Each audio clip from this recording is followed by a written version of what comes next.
Hola, bienvenidos a todos. Bienvenidos a DMP Geopolítica y al canal de Moliendo Mitos de la Geopolítica. Hoy, jueves 23 horas en España, tenemos como siempre con nosotros a Adrián Celaya, de CAI Center. ¿Qué tal, Adrián? ¿Cómo estás? Hola Santiago, pues bueno, como siempre, pues muy contento de estar contigo y con DMP Geopolítica, ¿no? Bueno, como has dicho, pues estoy con vosotros los jueves por la tarde o por la noche, según el país, a las 11 de la noche, a las 23 horas, hora Madrid. Siempre os decimos que, bueno, si os gusta el vídeo, no os olvidéis de darle al like. Si no estáis suscritos, darle la tecla de suscribirse y dejarnos preguntas o comentarios que ya sabéis que intentamos comentar o responder no en este canal, sino en el canal de ECAI Center, que lo localizáis muy fácil con ECAI con K, Center con C. Bien, pues si quieres empezamos, Santiago, ¿no? Cuando quieras. Vamos a hablar de quién, de la zanahoria atómica, ¿no? Sí, como siempre, de Trump. Y seguiremos hablando durante 4 años probablemente, ¿no? Porque no sé si hará las cosas bien o mal, pero dar que hablar, da que hablar. Eso Desde está luego, claro. desde luego. Bueno, A borbotones. sí, la Claro. tesis básica del programa de hoy era digamos, las guerras de Trump se clarifican, ¿no? Eh, que al final se va comprobando lo que de alguna forma se podía intuir al principio, ¿no? Es decir, que Trump gestionando la política tiene un estilo especialmente bárbaro, pero independientemente de ese estilo, al final las barbaridades no son tan barbaridades como parecen, pero que es una forma de negociar que probablemente le vienen de sus épocas de empresario, no sé, empresario especulador, no La estaba muy claro, mafia, ¿no? ¿no? La No mafia estaba muy de claro. Brooklyn. Pero bueno, de cualquier forma, de un gran empresario acostumbrado a tratar con pequeños empresarios que le suelta una amenaza y Claro. ante el miedo que provoca esa amenaza, pues la otra parte recula y fuera, ¿no? Pero en definitiva sí, parece, ya se veía al principio que en distintos escenarios utilizas esa estrategia, pero que al final vemos, como era previsible, está claro que no hay que dejarse, digamos, asustar por esas amenazas, ni tampoco sobrevalorarlas, porque al final las cosas van más o menos a su sitio, ¿no? Digamos, a un margen de negociación que muchas veces pues, tiende a ser el razonable para las dos partes, ¿no? Pero bueno, esto sí es importante, no solo con respecto a lo que está pasando ahora, lo que ha pasado durante estos 3 meses, sino también para lo que va a pasar cara al futuro. Es decir, porque previsiblemente, aquí nos dice Permacultura en Extremadura, Trump está demostrando ser un verdadero incompetente. Bueno, yo eso lo filtraría también, ¿no? Porque, claro, cuando lanza esas amenazas, decimos, qué barbaridad, este hombre no está bien de la cabeza, ¿no? Esto es un disparate. Y en realidad lo que es una forma de negociar. Una forma extraña, pero es una forma de negociar. Es decir, si él pide 300, no esté porque esté pensando que 300 es lo razonable. Es porque dice, bueno, amenazo con 300 y luego igual llegaré a 30, ¿no? Este es un Ya, poco... Hay algunos... pero sí. no crees que fue un poco de farol al enfrentarse con todos a la vez, amenazando a unos para lanzarlos contra China y o estás conmigo, estás con China y todas estas cosas? Y que se le vio un poco, los demás países le vieron un poco las cartas y dijeron, bueno, con calma, a ver, porque todo lo que estás haciendo tú, todo lo que hablamos tú y yo aquí con todos nuestros oyentes, lo mismo pensarán, ¿no? Los chinos, los norteamericanos. Sí, pero no es lo que han pensado los medios de comunicación, ni Bueno, lo pues los que medios de muchos comunicación, de, muchos de los analistas hemos valorado cuando lanza estas amenazas. Decimos, está loco, ¿cómo se puede plantear? Y hemos analizado lo que realmente para él no era más que una amenaza, lo hemos analizado como si fuera lo que realmente está proponiendo, ¿no? Cuando en realidad no es como fuera realmente lo que busca, ¿no? Cuando no es esto, ¿no? Pero claro, esto lo vemos en distintos escenarios, ¿no? Con el tema de Irán, se empieza diciendo vamos a atacar Irán, vamos a bombardear sus instalaciones nucleares, bueno, con altas y bajas, pero están negociando. Ahora ya están negociando. Y claro, y si vemos lo que sucedió en su primer mandato, pues más o menos fue esto, ¿no? Es una dinámica constante en que aparece un nuevo tema lanza sus amenazas, la otra parte responde más o menos, pero al final acaban sentándose y llegando a determinados acuerdos, ¿no? Claro, es un estilo muy extraño, pero que sorprende cómo nos engaña a todos, ¿no? Nos engaña a todos. Es decir, cuando hace esas propuestas, las valoramos como si realmente fuese eso lo que pretende, ¿no? Y nos olvidamos de que en realidad no es eso, es una forma muy extraña de negociar, pero no es más que una estrategia negociadora, ¿no? Tú has dicho, lo has dicho perfectamente, ¿no? Lanzar faroles, órdagos, ¿no? Y bueno, a ver la otra parte cómo responde. En general, con lo de los aranceles, casi todos los países se han plegado, ¿eh? Yo diría que China ha sido la excepción. China ha dicho, no, yo con Estados Unidos de tú a tú o no negocio. Y ahora todavía están en la fase en la que, bueno, China dijo, pues si tú vas de farol, yo también, ¿no? Pues 145, 245%, pues, lo que haga falta. Si hay que subir a 1000%, pues subimos a 1000%, ¿vale? Estamos en ese contexto de amenazas, ¿no? Y ahora ninguno de los dos quiere transmitir que es digamos, que lo afloja. suficiente, claro, lo suficiente débil como para que ser el primero que plantea la negociación, ¿no? Pero bueno, es la típica estrategia de un juego de cartas, ¿no? Entonces, yo creo que esto es importante a la hora ya digo, no solo de valorar todo el contexto. Bueno, lo de Ucrania no ha tenido esa forma de gestionar. Amenaza sí, pero bueno, no ha habido una gran amenaza inicial, sino pequeñas amenazas constantes a un lado y a otro, ¿no? Él sabe a quién amenaza, claro, también. Sí. Porque es que, a ver, si hace una amenaza muy grande en Ucrania, vuelve a entrar en la dinámica de Biden. Entonces, si amenazo y después pierdo, el perdedor soy yo. No es la guerra de Biden, que es lo que quiere Trump. No, la guerra es de Biden, la perdió Biden. Yo vengo aquí a salvar el planeta, a poner la paz, ¿no? Claro.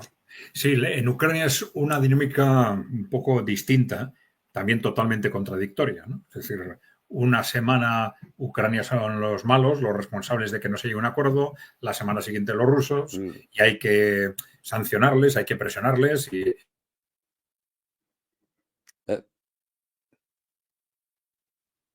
Te has quedado sin palabras, Adrián.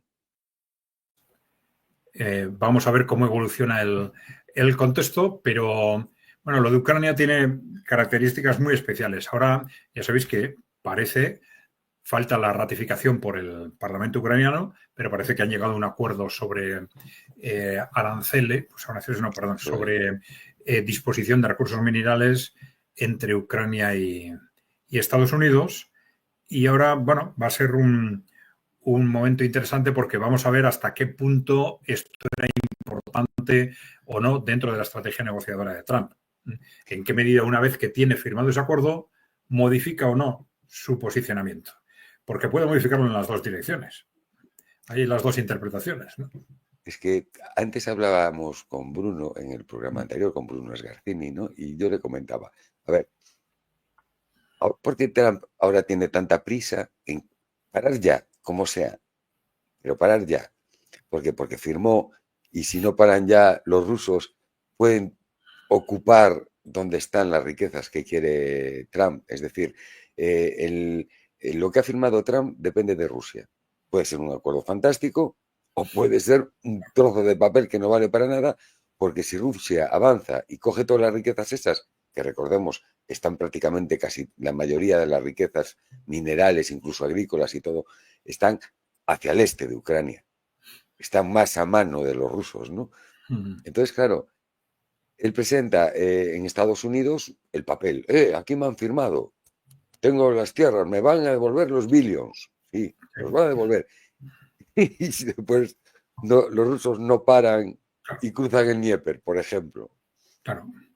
Claro, es que está claro que es una estrategia de imagen. En principio, seguramente para los dos. Es decir, para Trump, una estrategia de imagen cara a Estados Unidos, para decir, bueno, por un lado, Biden organizó un desastre en Ucrania y nosotros, bueno, vamos a ver si lo resolvemos o no, pero por de pronto ya hemos conseguido determinados objetivos para nuestra economía, etcétera, ¿no? Pero, claro, las interpretaciones que se están haciendo de las consecuencias de esa firma son bastante dudosas, ¿no? Porque también se está diciendo, una vez que han firmado este acuerdo, pues claro, ahora Estados Unidos se va a volcar a favor de Ucrania. Bueno, no está claro.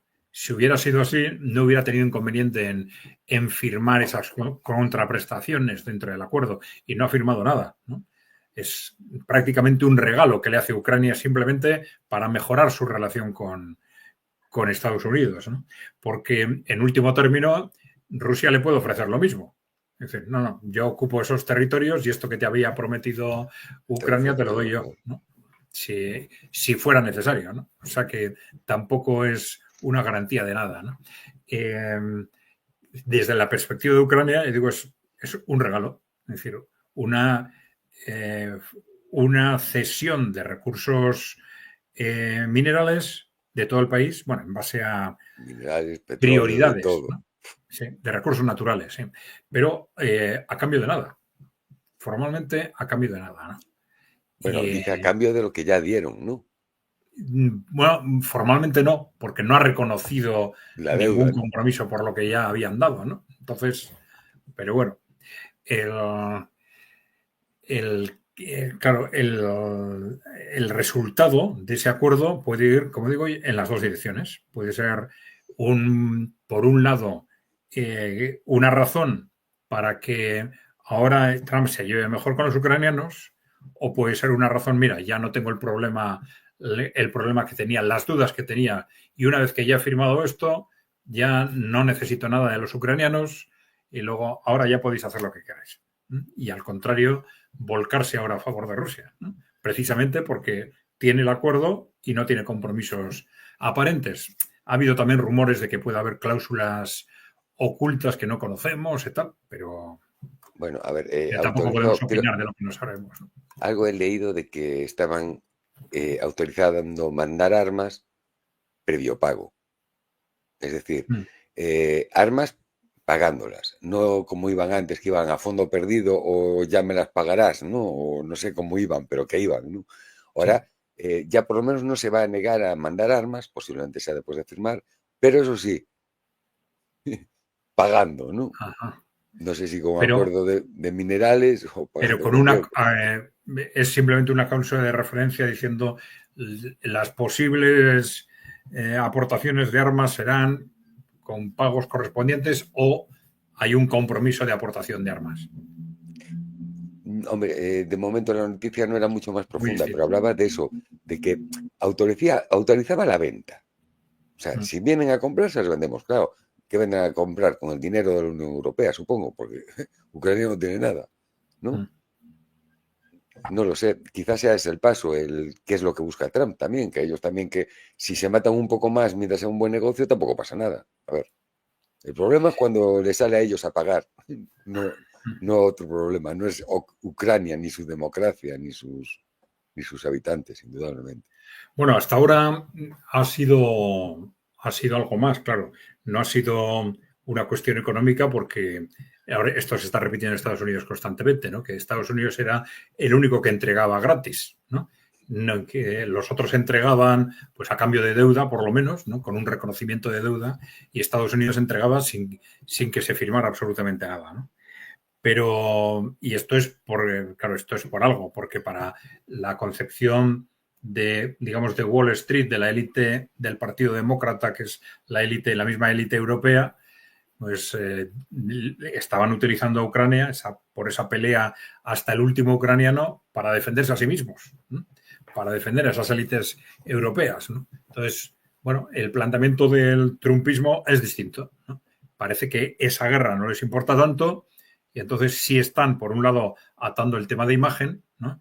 Y entonces, bueno, esto les facilita también el salirse, ¿no? Porque no es lo mismo salirse sin más del conflicto que salirse, bueno, habiendo firmado ese acuerdo, ¿no? Claro. Entonces, bueno, esto puede ir en muy distintas direcciones, la posición de Estados Unidos como consecuencia de la firma de ese acuerdo. Vamos a ver qué sucede en los próximos días, semanas, ¿no? Ha habido un comentario muy interesante o unos comentarios de Dmitry Medvedev, que siempre hace comentarios interesantes, Sí, muy por lo duros a menos veces. con salsa. Sí. Y ha hecho referencia a que ese proceso de desnazificación, que no hay que olvidar, primero, que la guerra de Ucrania tiene que terminar con un proceso de desnazificación, también decían desmilitarización, pero la desnazificación no acaba en Ucrania, hay que desnazificar toda Europa. Bien, y claro, lo ha dicho dos veces además, ¿eh? Lo ha dicho dos veces, ¿no?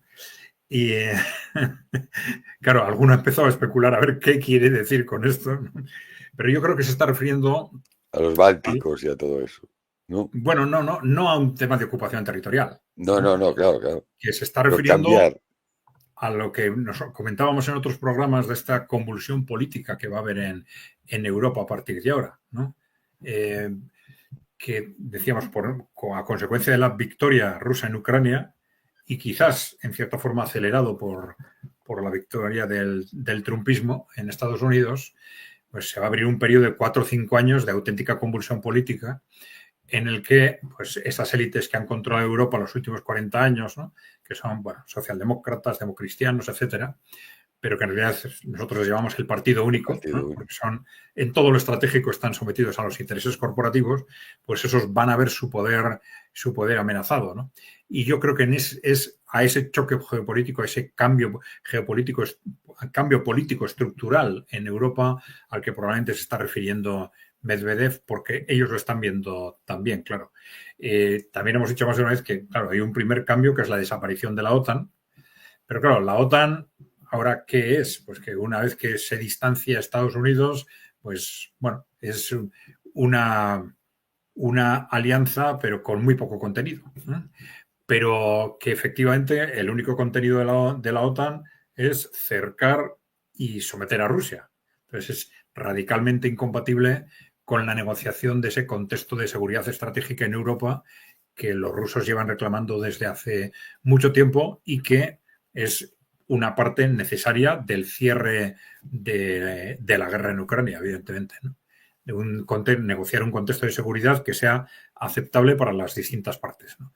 Entonces, eso implica la desaparición de la OTAN y seguramente la apertura de ese proceso de convulsión política que, bueno, Medvedev lo ha verbalizado como desnazificación, pero bueno, nosotros eso lo interpretamos de acuerdo con lo que nosotros estábamos definiendo como el sistema criptonazi, que es el que en realidad está controlando Europa en los últimos 30, 40 años, ¿no? Decíamos criptonazi porque criptonazi que quiere decir nazi oculto, ¿no? Y decíamos criptonazi porque es estéticamente muy distinto del nazismo, evidentemente, ¿no? Pero los factores estructurales que estaban detrás del nazismo son muy parecidos a los que Resistente. están detrás del neoliberalismo, digamos, ¿no? Que son, pues bueno, unas élites corporativas amenazadas, que era el tema fundamental, ¿no? Amenazadas entonces por el movimiento obrero muy agresivo y por la Unión Soviética y por la crisis económica, y amenazadas ahora, se sienten amenazadas ya no por la Unión Soviética, sino por los países emergentes, no por el movimiento obrero, que está muy debilitado, pero sí por una disidencia creciente muy relacionada con el desarrollo de Internet y también con una situación económica crítica, ¿no? De un modelo económico de estancamiento y que todo el mundo sabe que no puede durar mucho, pero que es la base que ha sustentado su poder y su riqueza durante estos 40 años, ¿no? En la práctica han estado destruyendo Europa económicamente, también culturalmente, socialmente, etcétera, y con unas estrategias que, bueno, conceptualmente no ha habido todavía campos de exterminio, pero conceptualmente no tienen nada que envidiarle al nazismo, ¿no? Conceptualmente, en cuanto a esas teorías de las élites occidentales de reducción de la población, reducción de la natalidad, esos comentarios sobre 500 o 1.000 millones de personas en el mundo es suficiente, ¿no? Y claro, todas las políticas que han impulsado y han desarrollado detrás de ese concepto, ¿no? Que son políticas de transformación social radical en base a intereses corporativos que, ya digo, no tienen nada que envidiar conceptualmente al nazismo, ¿no? Por eso esa explicación de Medvedev de que hay que desnazificar no solo Ucrania, sino toda Europa, pues pueden tener, desde nuestro punto de vista, bastante sentido, ¿no? Bastante sentido. Y no olvidemos el militarismo, que la Unión Europea se fundó, vamos, pensando en la antigua Grecia y Atenas y la cultura, y se convirtió en un organismo hipermilitarista que está obligando a todos sus componentes, a todos los participantes, a entrar en una guerra. Por ahora está obligándolos a mandar ayuda económica y armamento, pero ya está casi obligándolos a un enfrentamiento. Es más, es que es increíble porque no tiene sentido. Y no va a poder haber una negociación, es imposible que haya una negociación con Rusia, mientras los que están ahora mismo en la comisión, los que se llevan las comisiones en la Comisión Europea, estén ahí, porque es que tienen una postura que es indefendible. ¿Cómo haces ahora? La von der Bruggen esta, Macron, Steinmeier, ¿cómo van? ¿Qué hacen? ¿Van para atrás? ¿Pierden delante de todo el mundo? Es que es difícil. Sí, por eso esa negociación de un contexto estratégico para Europa y el cambio de la élite política seguramente tienen que ir de la mano, ¿no? Tienen que ir de la mano. En cultura empresarial muchas veces se comenta cómo es casi imposible cambiar de estrategia sin cambiar de personas, ¿no? A veces en una empresa se dice, bueno, hemos seguido una estrategia, digamos, de ampliar mercado y resulta que teníamos que haber ido a una estrategia al contrario, de concentración en un determinado segmento, ¿no? Y dice, bueno, y entonces el gerente, muchas veces, o el director general, dice, bueno, sí, de acuerdo, estoy de acuerdo con cambiar la estrategia. Y dice, no, no vale. No vale porque tú, aunque digas que ahora estás a favor de esta nueva estrategia, psicológicamente, aunque lo digas en serio, ¿eh?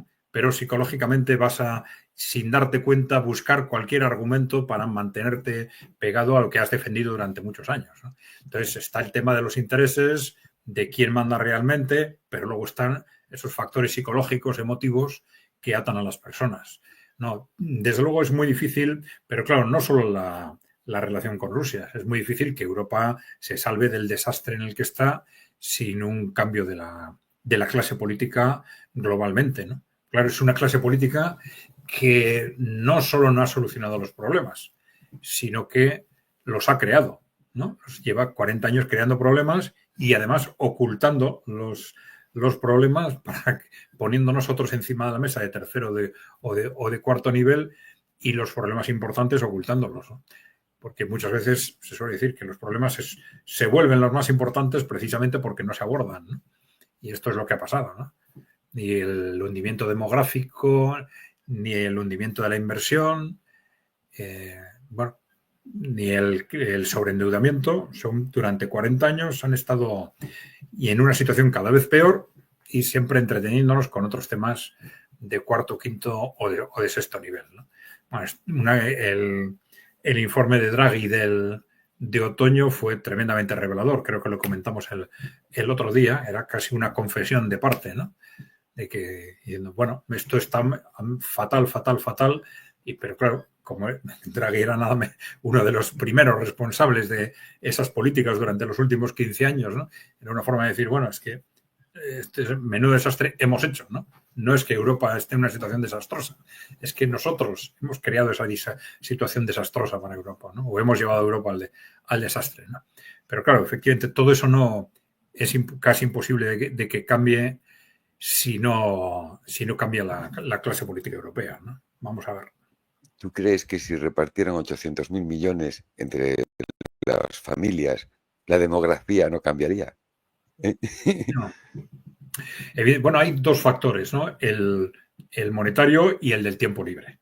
El tiempo libre es Claro, muy claro, es importante. que 800.000 millones, Adrián, Claro. con 800.000 millones de cualquier cosa, de lo que fuera, la natalidad, recuperar cierta industria, lo que fuera, con ese dinero, es que es una bestialidad. Es que a veces ¿No perdemos te un das poco el cuenta norte, 800. que es la misma cifra la que están proponiendo como rearme y la que planteó Draghi como necesaria para la inversión? Había que correcto. incrementar la inversión en 800.000 millones. Hay que incrementar la inversión, hay que conseguir 800.000 millones para el rearme, ¿no? Entonces, bueno, no es de descartar que estén pensando, y también eso lo dijimos el otro día, en la estrategia del periodo nazi, ¿no? Es decir, salir de una difícil situación económica a través del rearme. Claro. Entonces, ahí con eso tapas los agujeros a corto plazo, pero a largo plazo, como no encuentres una guerra adecuada para canalizar esos recursos, pues, y claro, cuando Ahí, estamos hablando ya no de un país pequeño, sino de un continente como Europa, no sé qué guerra puede haber que no sea una guerra mundial para para sufragar eso. sacar adelante todas esas inversiones, ¿no? Pero bueno, en principio, como la estrategia en la que estamos desde hace 40 años es siempre salir del corto plazo como sea, y mañana ya veremos, y haciendo cada vez peores los problemas de medio y largo plazo, pues no hay que descartar que sea eso en lo que estén pensando, ¿no? Porque Trump, hasta diría odia tanto a los burócratas de Bruselas. Odia a la Unión Europea, la forma en que lo trata, los maltrata, habla mal de ellos, no les da Sí. importancia ninguna. Bueno, yo creo que hay una pelea entre dos sectores de la élite, ¿no? De la élite hay un sector que ha sido el mayoritario claramente, el que ha controlado Estados Unidos y también Europa. Entonces, ese desprecio sobre la élite europea es el mismo que siente sobre la élite demócrata en Estados Unidos o sobre los neoconservadores republicanos, ¿no? Que pertenecen en definitiva al mismo club, ¿no? Eso es lo que nosotros llamábamos el partido único, ¿no? Entonces, bueno, lo que no está tan claro es esa élite opositora que surge alrededor de Trump, en qué quiere oponerse y en qué no. Esa es la cuestión clave, ¿no? Porque, bueno, el tema fundamental, bueno, vamos a ver, hay una serie de temas en base a los cuales ha conseguido un importante voto popular, temas de carácter antioligárquico, anticorrupción, que le han dado muchos votos y que ahora están detenidos, digamos, ¿no? Que dieron mucho que hablar el primer mes de mandato de Donald Trump, ¿no? Pues los archivos sobre el asesinato de John Kennedy. Entonces empiezan a salir unos papeles, hay mucho más y, ¡pum!, y de pronto deja de hablarse de ello, ¿no? Corta. Claro. Y los archivos del escándalo Epstein, ¿no? Vamos a sacar y de pronto deja de hablarse de ello, ¿no?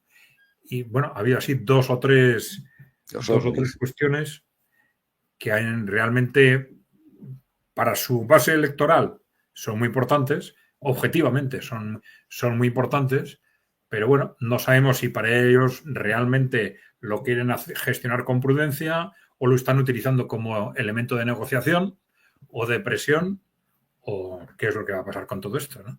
Pero bueno, ese es un elemento muy importante dentro de la presidencia de Donald Trump de la que normalmente hablamos poco, ¿no? Estamos hablando mucho, por ejemplo, de los temas de la estrategia económica, etcétera, ¿no? Pero yo creo que no hay que olvidar lo otro para él, vete a saber lo que él personalmente piensa, ¿no?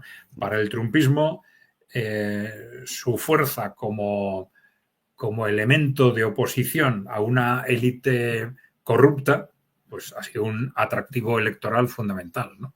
Entonces, esto ha sido simplemente un enganche electoral y una vez que llego al poder me olvido. Pues eso pasó en el primer mandato. Decía, porque entonces ahora ya se han olvidado. El lema que utilizó en su primera campaña, uno de los fundamentales fue, junto a lo de Maga, ¿no? Drenar el pantano, ¿no? Drenar el pantano, drenar el pantano. Pues llegó al gobierno y no lo drenó, ¿no? Pero bueno, ahora parecía que venía con más ganas de hacer cosas. Claro, en nombramientos como los de Kash Patel, Robert Kennedy y sobre todo Que Tulsi desaparecieron un Gabbard. poco. Y Kennedy desapareció un poco del primer plano, ¿no? Hace tiempo que no. Sí, pero ahora ha estado haciendo declaraciones explosivas sobre la industria alimentaria y la industria farmacéutica. En el caso de la industria alimentaria, pues van a prohibir, o han prohibido ya, no lo sé, un listado de aditivos, un listado muy importante de aditivos a los alimentos, etcétera, ¿no? Entonces, bueno, él está un poco en esa guerra contra la salud en la que no sabemos en qué tiene razón y en qué no tiene razón. Pero bueno, noticias sí está sacando, sí. Y es más oscuro lo que estén haciendo Tulsi Gabbard o en general en los servicios de inteligencia o lo que están haciendo en el FBI o en la CIA. Pues no lo sabemos, ¿no? ¿Realmente van a hacer esa labor de limpieza que anunciaban? Pues bueno, ese es el interrogante, ¿no?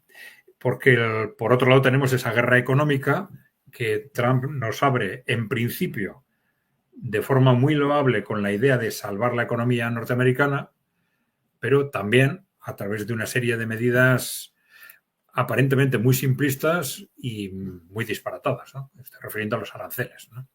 Simplistas porque esa política arancelaria en sí misma puede tener un sentido, primero, si como decíamos antes, no con 50%, 100%, 200%, ¿no? Sino una vez que lleguen a acuerdos razonables con unos y otros países, pues puede tener sentido en sí misma para que Estados Unidos empiece a recuperar su capacidad industrial, pero no solo con aranceles, ¿no?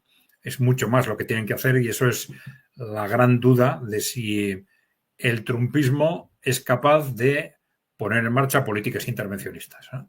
Es decir, Estados Unidos en su conjunto está tan empapado de ideología liberal o neoliberal, ¿no?, que son intercambiables el liberalismo y el neoliberalismo, pero bueno, que parece muy difícil, ¿no? Que es si haces toda tu campaña en contra de la hiperactividad, del exceso de actividad de los gobiernos, etcétera, luego seas capaz de desarrollar una política industrial realmente intervencionista como Estados Unidos necesita, claramente, ¿no?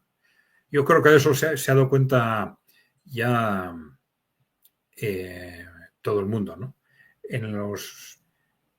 Hace años éramos solo los críticos del sistema los que decíamos que el neoliberalismo pues, no iba a dar mucho más de sí, pero en los últimos años ya es general, ¿no?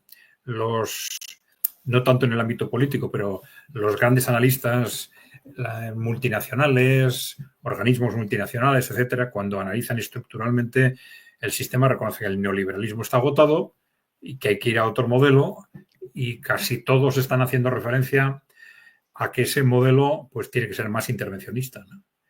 Y esto explica, por ejemplo, cómo están dando tanto juego a una teórica como Mariana Mazzucato, no sé si te suena, que es una defensora de la intervención pública en las políticas de innovación, las políticas industriales, etc. Y le han llevado, bueno, es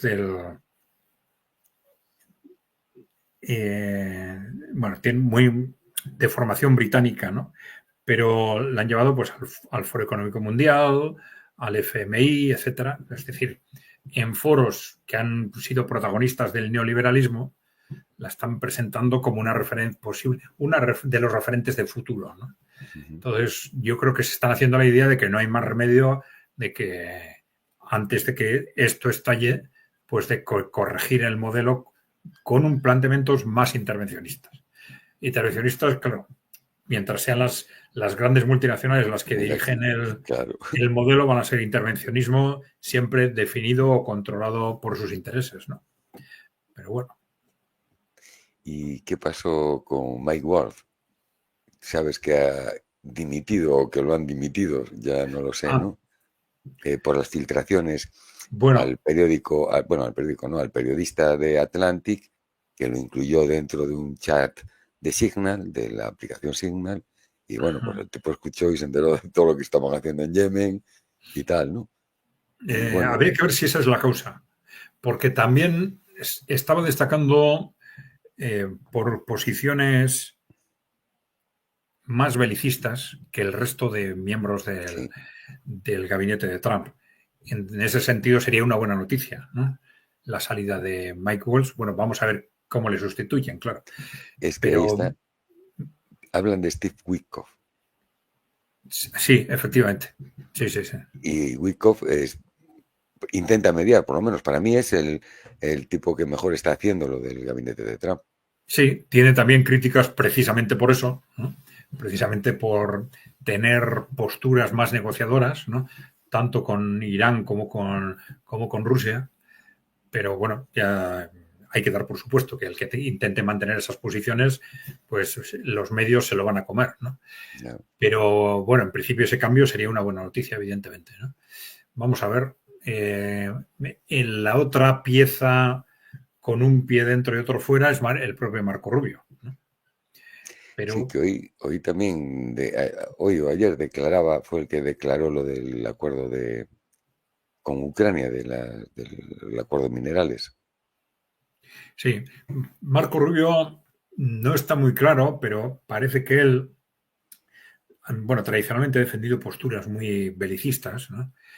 Pero bueno, se le atribuye un carácter muy pragmático, en el sentido de mucha capacidad de plegarse al contexto en el que está, de tal forma que si ve que Trump quiere ir en una determinada dirección en Ucrania, por ejemplo, se va a plegar, ¿no? Esto es un poco lo que se le atribuye a Marco Rubio, ¿no? Algunos dicen, bueno, pues es muy oportunista o lo que sea, ¿no? Pero bueno, hasta ahora no ha habido choques fuertes entre Marco Rubio y Trump y entre las respectivas declaraciones, ¿no? Que en caso de Mike Waltz, bueno, se había destacado varias veces por hacer declaraciones extrañas, ¿no? Ujú. Pues sí. Eh, ¿Qué podemos esperar entonces? Económicamente, mira, tenemos aquí, voy a poner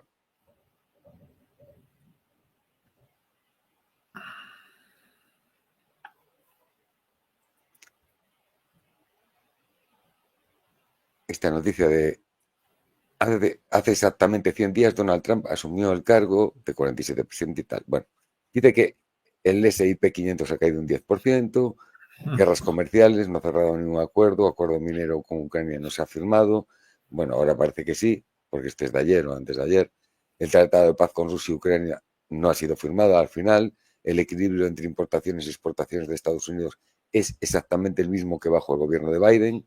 Déficit comercial que los aranceles debían eliminar ha crecido en 350.000 millones, no, de 350.000 millones a 400.000 millones. Y bueno, nos ponen aquí. Bueno, si puedes ponerlo otra vez, pues Sí, ese listado. así. Sí, eso es, sí. Bueno, no creo que es muy adecuada esa crítica general, ¿no? Bueno, que la bolsa haya caído, bueno, estamos hablando de una serie de valoraciones de corto plazo. Es decir, teniendo en cuenta lo que son las estrategias de Trump que hemos comentado, él empieza con una estrategia, digamos, bárbaras, ¿no?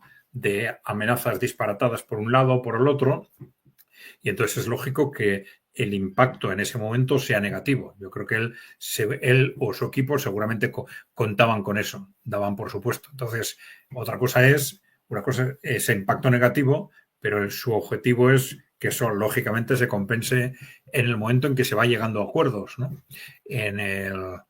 Vamos a ver si son capaces, esto está más complicado en el caso de Rusia-Ucrania, pero el acuerdo minero con Ucrania ahora parece que está ya cerrado. Las guerras comerciales, bueno, no se han cerrado acuerdos, se están negociando. Entonces, no hacer esas valoraciones cuando acaba de empezar la guerra no tiene mucho sentido. Tampoco necesariamente esa caída del mercado bursátil. Bueno, pues es perfectamente lógica. No, yo no haría demasiado caso a estas valoraciones, que bueno, pueden ser lógicas desde el punto de vista de los medios de comunicación, que están siempre en el corto plazo. Lo que hay que esperar a ver en el medio plazo qué sucede, ¿no? Pero incluso iría más. Tendríamos que hacer valoraciones de largo plazo, porque aunque esas estrategias de aranceles empiecen a corregir dentro de unos meses o del año que viene, por ejemplo, el déficit comercial, eso no es suficiente si no hay un rearme industrial de Estados Unidos. Y eso difícilmente se va a notar en un periodo de un año. Estamos hablando de lo que está haciendo Trump es intentar dar la vuelta a un fenómeno de globalización de 40 años. Eso no se puede hacer en un año. Es imposible, ¿no? Y aunque parezca que él lo está intentando, ¿no? Y por la forma de hablar y la forma de expresarse, parece que él quisiera obtener resultados en forma inmediata. No sé si es así, pero desde luego sería disparatado intentar hacerlo, ¿no? Lo lógico sería, bueno, pues si consigo pues una negociación arancelaria que permita dar un respiro a mi industria, digamos, por ejemplo, de un 10% de aranceles, pues bueno, aprovecho ese respiro para empezar a reactivar mi industria, tanteo los resultados positivos y negativos de estas medidas con unos países, con otros, la capacidad de distintos sectores de mi industria para reaccionar, y si veo que las cosas van bien, pues igual me planteo al año siguiente pues otro cambio, pues otro 10%, ¿no? Por ejemplo, ¿no? O un 5% más, y a la vez que tomo otras medidas en política industrial, etcétera. Es decir, una estrategia progresiva, ¿no? Intentar dar la vuelta a todo esto en un año parece disparatado, ¿no? Y peligroso, ¿no? Claro, claro, Y peligroso. porque la renovación de la capacidad industrial de las empresas norteamericanas no es simplemente aranceles. Los aranceles iban a hacer que ganen más dinero, claro, porque les quitan un competidor externo, ¿no? O en buena parte, ¿no? Ese va a ser el efecto de los aranceles.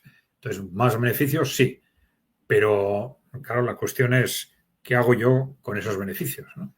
Entonces, tengo que empezar a aumentar mi capacidad industrial, a innovar, a mejorar mi producción. En eso se tiene que notar. Y eso, claro, no se hace de un día para otro, ¿no? En cuanto a la guerra de Ucrania, a sus negociaciones, Trump decía que Ucrania iba a ser derrotada muy pronto y que él estaba actuando como el salvador de Ucrania. Esto fue una entrevista a la revista The Atlantic, y él recordó que en su momento sí dio unos misiles antitanque Javelin, pero que no hizo nada más, y que si por él fuera, pues eso, la guerra no habría comenzado, lo que dice siempre, ¿no? Dice que los rusos siguen avanzando, y que va a ser difícil pararlos, y que Ucrania, pues eso, tiene que abrir los ojos y levantar las manos y rendirse, en menos palabras, ¿no? Que No, es interesante porque, claro, este es seguramente el punto de partida. Es interesante que se hayan hecho esas declaraciones por primera vez, ¿no? Rusia tiene ganada la guerra, pero es que seguramente ese fue el punto de partida en el que realmente Trump o el equipo de Trump estaba pensando cuando se empieza ese diálogo con Rusia, ¿no? Cuando utilizan esa expresión repetida de reproche a los países europeos de falta de realismo. ¿De qué están hablando? Pues de esto, de que Rusia tiene ganada la guerra y vosotros estáis actuando como si no fuera así. No os habéis situado en ese contexto todavía, ¿no? Porque claro, al final lo que estaba sucediendo es que en realidad, aunque no lo dijeran, Estados Unidos estaba reconociendo Trump que Rusia ha ganado la guerra y los otros no la reconocían. Como reconozco que han ganado la guerra, voy a intentar salir de esto lo mejor posible. Incluso si aparezco como mediador en vez de como parte que firma la rendición, pues fíjate, mucho mejor, ¿no? mejor. Y eso es lo que han intentado. Los rusos le han seguido el juego porque también les interesa y punto, ¿no? Pero esa era un poco la cuestión de fondo. Y el problema de Ucrania y de Europa es que seguramente también saben perfectamente que Rusia tiene ganada la guerra de desgaste y por lo tanto la guerra es desde un punto de vista estratégico, pero dicen, no, pero es que teóricamente hay algo que podemos hacer todavía, ¿no? Que es escalar, ¿no? Escalar, ¿no? Transformar esto en una guerra europea o entrar en una guerra directa con Rusia que acabe arrastrando a Estados Unidos, por ejemplo, ¿no? Y claro, es esa dinámica en la que aparentemente Trump no ha querido entrar. Y entonces, ¿qué le queda? Pues negociar una salida lo más honrosa posible, ¿no? Si me voy de aquí sin transmitir la imagen de rendición, echando la culpa de todos los problemas que hemos tenido a Biden, y además con un acuerdo de minerales más o menos interesante, pues ni tan mal, ¿no? Y luego ya, pues que pase lo que sea, ¿no? Estados Unidos pues, se filtraron, dicen, ¿no? De que Ucrania debería de aceptar los territorios que tiene ya tomados Rusia en las provincias de Gerson, Zaporozhia, Lugansk y Donetsk. Pero claro, aquí choca una cosa, ¿no? Choca que por una parte son tierras que, según Zelensky, están en la Constitución, como Crimea, están en la Constitución ucraniana y por lo tanto tiene que defenderla como territorio ucraniano, pero es que los rusos ya al principio de esta guerra, de esta operación especial, ya incluyeron también a estas regiones dentro de la Constitución rusa. Yo creo que lo hicieron como una prueba hacia los demás de que vamos en serio. O sea, una vez que la reconocemos como territorio, no podemos obviarlo, ¿no? Y claro, Rusia se va a parar ahí en la orilla del Dnieper y dejar la mitad de Gerson, la mitad de Zaporizhia en manos ucranianas. Yo creo que no. Es decir, vamos a ver, cuando decimos que Rusia tiene ganada la guerra de desgaste, es por algo. Es decir, lo que no han hecho es decir, bueno, hemos llegado hasta aquí y pum, aquí no, han seguido en esa guerra de desgaste con un coste mucho mayor para Ucrania, pero también un coste importante para ellos por algo, ¿no? Y claro, ese algo que es, pues probablemente, por lo menos Odessa y probablemente el conjunto de las 4 regiones adyacentes a estas 4 que tú has mencionado, ¿no? Es decir, y otros están hablando de quizás el Dnieper, etcétera, ¿no? Pero lo más importante seguramente no es hasta dónde llega la expansión territorial de Rusia, sino qué pasa al otro lado, porque también es un tema interrelacionado, ¿no? Dependiendo si al otro lado tengo un país más o menos hostil, pues necesito cubrirme, ¿no? Con más territorio, ¿no? Entonces, los dos factores pueden estar interrelacionados. ¿Hasta qué punto se negocia el futuro institucional de Ucrania? Un diputado ucraniano que está, diputado de la Rada que está exiliado, pues ha hecho el planteamiento de que la nueva Ucrania tiene que integrarse en el Estado de la Unión. Ese, digamos, acuerdo que tiene entre Bielorrusia y Rusia, ¿no? Es decir, mantenerse como Estado independiente, pero integrado dentro de ese pacto de Estado de la Unión en una relación similar a la de Bielorrusia, ¿no? Bueno, evidentemente es un diputado de oposición, pero el que empiecen a circular esas ideas, yo creo que algo quiere decir, ¿no? Muy probablemente esta es la cuestión. En principio, no se trata solo de hasta dónde llegan los territorios rusos, sino de cuál es el futuro institucional del resto de Ucrania. Que evidentemente no puede ser una Ucrania, digamos, llena de neonazis armados y obsesivamente antirrusos, ¿no? No puede ser, es el contexto. Y esperando a la siguiente a que rearme la OTAN para lanzarme contra Rusia otra vez. Porque con eso no arreglamos absolutamente nada, ¿no? Entonces va a ser una Ucrania o neutral o, como proponía este diputado, pues mirando hacia el este. Mirando hacia el este con normalidad, vamos a decir, pues como ha estado mirando Bielorrusia, ¿no? Que también Bielorrusia tenía relaciones con Occidente hasta el año 20 aproximadamente, ha tenido relaciones Claro. absolutamente normalizadas con Occidente, ¿no? Es Occidente el que empezó una dinámica de sanciones, etcétera, ¿no? Pero bueno, hay razones de distinto peso que Rusia puede tener en cuenta a la hora de renunciar o no a determinados territorios, ¿no? Está el coste que puede tener sobre todo pues, el asalto a ciudades, ¿no? Tiene un coste muy importante, ¿no? Pero, claro, luego está el impacto del posible colapso interno de Ucrania, que ese es el efecto buscado, el efecto más directo buscado en una guerra de desgaste, ¿no? Es decir, dependiendo hasta dónde llegue ese desgaste, pues bueno, ya estamos viendo que pequeños colapsos del ejército ucraniano se están produciendo de forma continua, pero esos colapsos pueden ir a más y ir a más, y esto facilitar ya la toma de territorio, toma de ciudades, etcétera, ¿no? Pero no hay que descartar tampoco, se está hablando mucho se hablaba de la ofensiva de primavera de Rusia, pero en principio estamos ya en mayo y todavía no se ha producido. Ahora se está hablando de ofensiva de verano. Bueno, vamos a ver qué es lo que hay detrás o no. Pero un factor, un elemento importante a tener en cuenta es esa declaración que ha habido por parte de Rusia, primero de reconocimiento y agradecimiento a Corea del Norte por su colaboración en la liberación de Kursk, y que ha sido llamativo porque ahora se reconoce. A mí me sorprende todavía desde un punto de vista técnico cómo se ha podido mantener esto oculto, ¿no?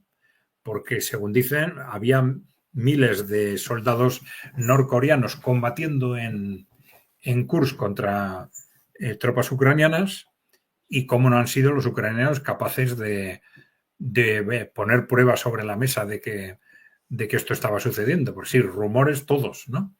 Rumores, incluso hubo algún prisionero que resulta que no era norcoreano, ¿no? Que lo estaban presentando como norcoreano, pero no era, ¿no? Entonces todo el mundo diciendo, ¿pero qué pasa aquí? ¿Esto es cierto o no es cierto, no? Bueno, pues ahora Rusia expresamente reconoce que sí, había norcoreanos combatiendo en Kursk, pero lo más importante, dentro de los acuerdos han hecho referencia a que Norcorea, pues a partir de ahora va a poner a disposición del ejército ruso hasta 200.000 soldados, hasta 200.000, ¿no? Claro, este puede ser un elemento clave en esas operaciones de asalto, ¿no? Que pueden tener un coste importante para el ejército asaltante, pero que puede ser un coste mucho más llevadero si se comparte con las tropas con tropas norcoreanas, claro. Por cierto, yo el domingo a las 23 horas en mi programa vamos a hablar de los chicos de Kim, de los norcoreanos. Vamos a explicar un poco qué hacen aquí, su historia y tal. A ver si le gusta a la gente. Muy bien. Hablando, ver si tenéis alguna conclusión, ya me explicarás. A ver cómo es posible que esto se haya podido mantener oculto durante todos estos meses. Bueno, yo te digo la verdad, cuando ya empezó las primeras veces que se hablaba de los norcoreanos, yo consulté con una periodista amiga rusa de Tumayos y le dije, a ver, ¿hay o no hay norcoreanos? Y me dijo, sí, los hay, están entrenando y yo los vi, los hay. Pero de momento no hay nada, me dice. De momento son siberianos y no me acuerdo cómo se llama la etnia, un par de etnias. Claro, pero sí. si te dijo entrenando, no es lo mismo entrenando que combatiendo. Claro. Ya, no, pero es que fue entrenando, estaban entrenando en Rusia ya, porque cuando llegaron no vinieron directamente de Norcorea y entraron en combate. Llegaron y estuvieron durante, no sé, unas semanas entrenando para adecuarse a los sistemas de combate del ejército ruso, claro, para poder coordinarse con las tropas rusas, ¿no? Y estuvieron entrenando. O sea, no es que estuvieran entrenando por hacer tiempo, no, estaban preparándose para entrar en combate, indudablemente, y estos periodistas sabían, ¿no? Y sabían que habían ya entrado alguno en combate y todo, pero que sí, que estaban allí los norcoreanos para combatir, no estaban de vacaciones, indudablemente, ¿no? Lo que pasa es que al tener etnias en Rusia con pinta coreana y tal y cual, pues no sé, la verdad es que, como dices tú, es difícil porque no estamos hablando de 50 tipos, había miles de ellos, ¿no? Claro. Y con todos los rumores que ha habido desde el principio y tal, cómo no han sido capaces de apresar a unos cuantos para que quedase... Algo sólido, claro. Que quedase en evidencia lo que estaba pasando, ¿no? Es sorprendente. Pero bueno, es con esos 200.000, efectivamente, sí... Bueno, han dicho hasta 200.000. Pero sí, bueno, de cualquier forma puede ser un factor decisivo cara a operaciones de asalto. Ya digo, sobre todo para reducir el coste humano para Rusia de esas operaciones. Porque claro, las alternativas son o asumir ese coste y lanzar las operaciones, o dentro de una guerra de desgaste en la que no tengo demasiada prisa, pues ir esperando a que se vaya produciendo el colapso de Ucrania y del ejército ucraniano. Y si son 3 meses, 3 meses, si son 2 años, son 2 años, ¿no? Espero lo que sea necesario, pues eso, porque no tengo prisa. La lógica de la guerra de desgaste es también esta, ¿no?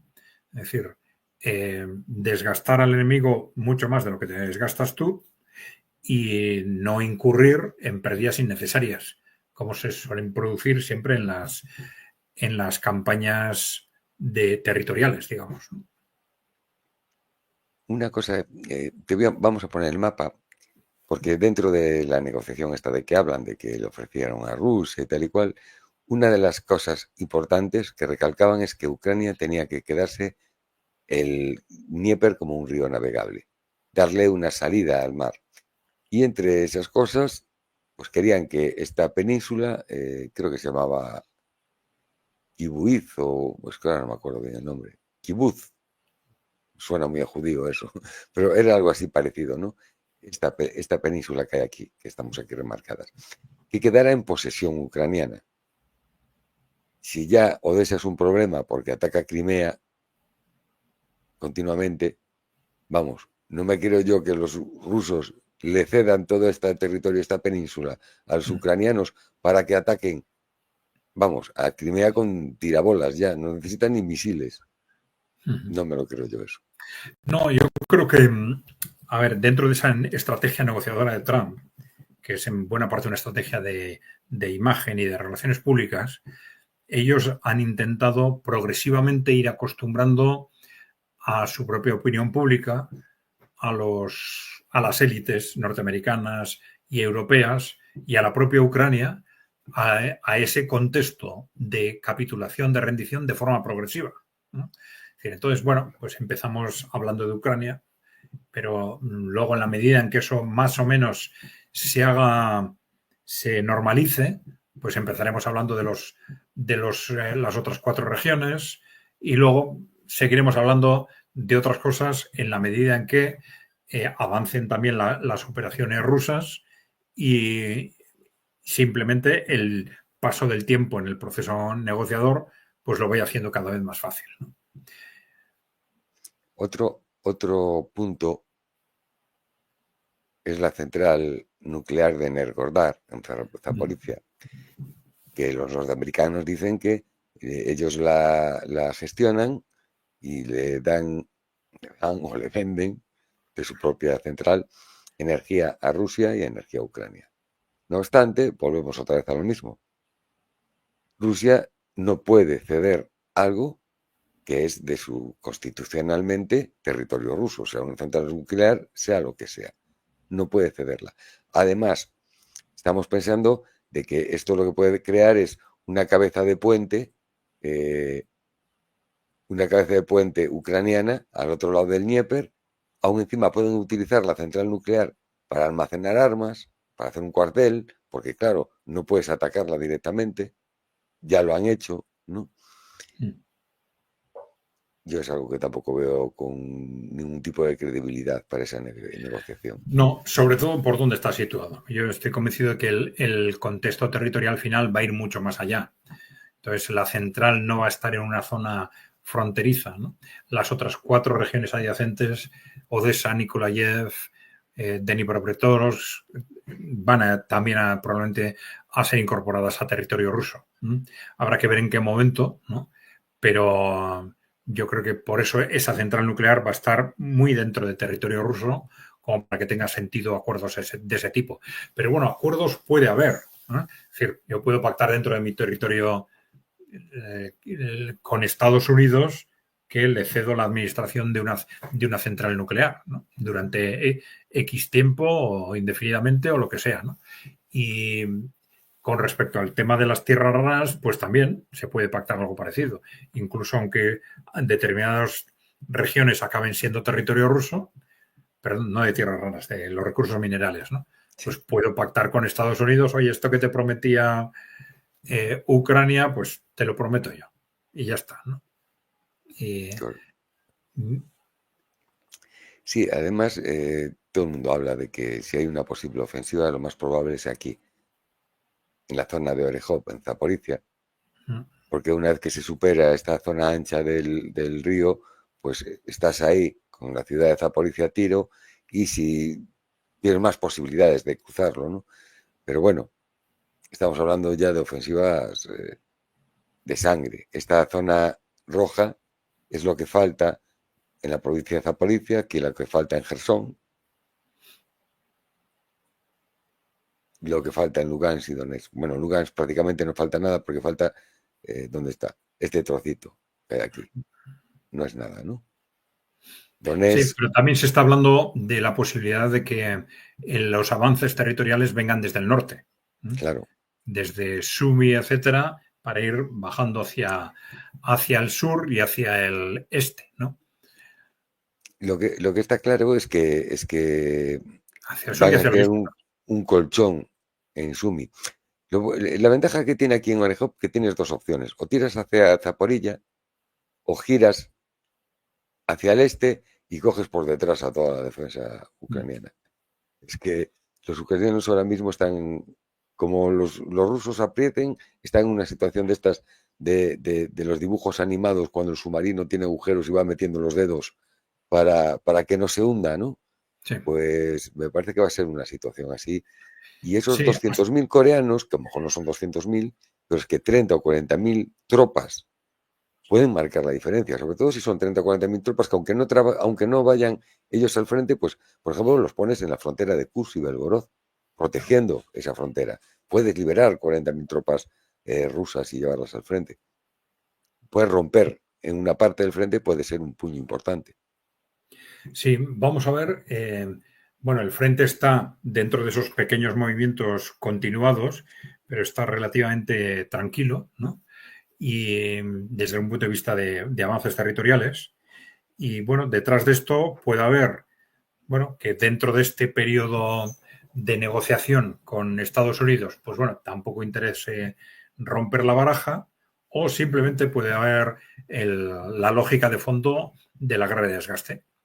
Es decir, bueno, no buscar en la guerra de desgaste, que no se busca el avance territorial hasta que el otro colapsa. Y dentro de ese contexto puede tener lógica que si los rusos, esto lo habrán visto ya en las negociaciones, ven posibilidades de que Estados Unidos efectivamente se vaya, pues lo lógico es que esperen, se vaya Claro, no solo dejando las negociaciones, sino que de alguna forma corte las ayudas militares a Kiev, pues ya tendría lógica que esperasen al impacto de ese recorte de ayuda militar antes de lanzar esas correcto. ofensivas. Frenándose un poco. Porque claro, ese recorte ya sabes que puede tener impactos muy distintos, ¿no? Si estamos Y, hablando de provisión de armamento, la provisión financiera parece que se cuenta con que va a desaparecer, provisión de armamento, pero con la conexión satelital o la ayuda de inteligencia puede ser decisiva a todo lo largo del frente y además de inmediato, ¿no? Porque ya hay muchos distintos informes en Europa diciendo que ellos no van a ser capaces de sustituir ni mucho menos a Starlink. Pues estaba hablando de determinadas empresas europeas a las que se les podía pedir que hiciesen ese servicio y ya, ya pues están no se hacen diciendo 2 días. que va a ser imposible, ¿no? Que va a ser imposible. Esos son años de haciéndolo. No se montan 20 cohetes con 100 o 200 satélites cada cohete para crear una red en 6 meses. Eso es estúpido, ¿no? Es ridículo. Entonces, si los rusos ven alguna posibilidad razonable de que Estados Unidos se vaya a ir en este sentido, pues lo lógico sería pues darle un tiempo a esperar a ver si eso sucede antes de lanzar esas ofensivas. Vamos a ver. Claro, es que aparte es que la retirada de Estados Unidos incluso puede ser una retirada más estratégica, no solo táctica de Ucrania, incluso salirse de los países bálticos, por ejemplo, eh, aunque no se salga de todo, pero si retira, por ejemplo, un porcentaje alto de tropas de Europa, pues eso es una buena Sí, ayuda. en las últimas semanas no lo han dicho, pero antes sí lo dijeron, ¿no? Amenazaron con la posibilidad de irse de Europa si no se llegaba a algún acuerdo, etcétera, ¿no? Y hablaban ya no de Ucrania, hablaban de Europa. Sí, sí. Sí, pero sin embargo se ponen a hacer maniobras en Polonia y justo en la frontera con Kaliningrado. Bueno, con Trump, ya sabes, una semana dice A, otra B, luego blanco, negro, blanco, y va a ser... Yo no sé, igual estaban programadas, como dicen ellos, pues siempre dicen lo mismo, que estaban programadas, pero bueno, que ahí están, metiendo el dedo en el ojo al oso, ¿no? Sí. Es su deporte favorito. No, supongo que los rusos en el proceso negociador eso lo tendrán más o menos situado, ¿no? Sabrán cuáles son las posibilidades reales de conseguir uno u otro contexto por parte de Estados Unidos, ¿no? Es decir, si van a condicionar, sobre todo si van a condicionar su estrategia en función de eso, ¿no? ¿No? Pero sí, yo creo que es muy posible que estén esperando a ver si se produce esa retirada de Estados Unidos antes de lanzar la ofensiva. Claro, para que gastar sangre, indudablemente, si pueden Claro. conseguirlo políticamente. Está claro. Bueno, Adrián, son 1 hora y 7 minutos. Si te parece bien, lo dejamos ya Muy bien. o quieres continuar. No, no, perfectamente. Lo dejamos si te Bueno, parece, Santiago. pues como siempre, encantado de haber tenido esta charla contigo, que es siempre enriquecedora, ¿no? Me despido recordándoos que mañana a las 11 de la noche tenemos a Fernando Moragón, el sábado a Juan Antonio Aguilar a las 11 de la noche y el domingo le toca aquí a Almenda, que vamos a hablar de los hombres de Kim, a ver qué hicieron por ahí los coreanos, ¿no? Muy bien. Y Ya sabéis, acordaros de darle a like si os ha gustado el vídeo, de darle la tecla de suscribirse si no estáis suscritos y dejarnos preguntas o comentarios que ya sabéis que respondemos en el canal de EKAI Center, EKAI con K, Center con C. Y yo estaré con vosotros otra vez el próximo jueves por la tarde o por la noche, según el país, a las 11 de la noche, hora Madrid. pues encantado. Hasta luego a Bueno, todos. un saludo.